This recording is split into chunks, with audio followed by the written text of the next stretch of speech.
Hello mga kapuso, magandang hapon pong muli. Ito na naman ang inyong lingkod upang maghatid ng mga ganap dito po sa Abot Kamay na Pangarap.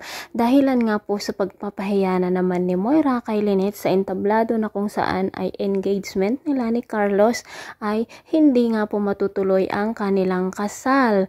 At humingi nga po ng apologize si Doc RJ dito kay Carlos, ngunit sinuntok nga po niya ito mga kapuso. At sa pagkakahawak nga po ni Carlos dito sa kamay ni Lynette ay nagkapasa nga po ang kanyang braso dahil po sa galit. Samantala, dito na nga po sinabi ni Giselle na ngayon ay malalaman na nila ang tunay na ugali ni Carlos. Hindi man siya nagalit doon sa harapan ng mga tao, ngunit nasa loob-loob pa lang ang kanyang galit. At dito naman po gumawa ng aksyon si Doc RJ. Kinausap niya talaga itong si Moira na hindi tama ang kanyang ginawa.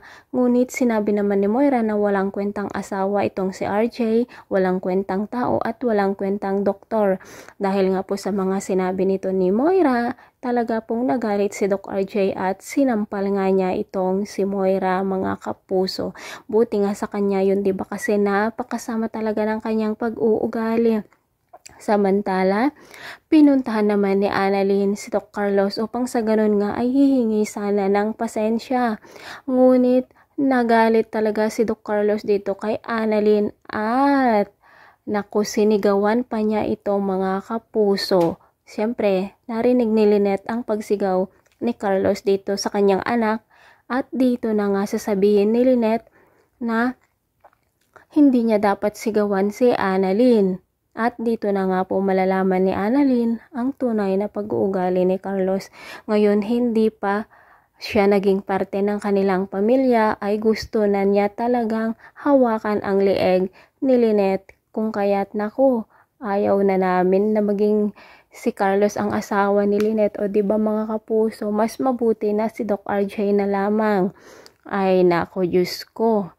Ang sama rin pala ng ugali ni Doc Carlos. Siya na nga tong may tinatagong lihim kay Lynette at siya pa tong may ganang magalit. O diba? Tapos sinabi ba niya dito kay Doc RJ at Lynette na baka meron pa silang itinatago, hindi niya alam ang kanyang sarili. Ay nako, Diyos ko.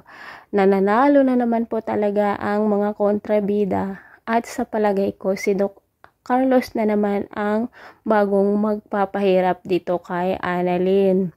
Ngunit syempre hindi naman hahayaan ni Doc Lyndon na mangyayari ito, diba? Kasi alam naman niya ang sikreto ni Doc Carlos na dapat sana ay sabihin na niya dito kay Lynette.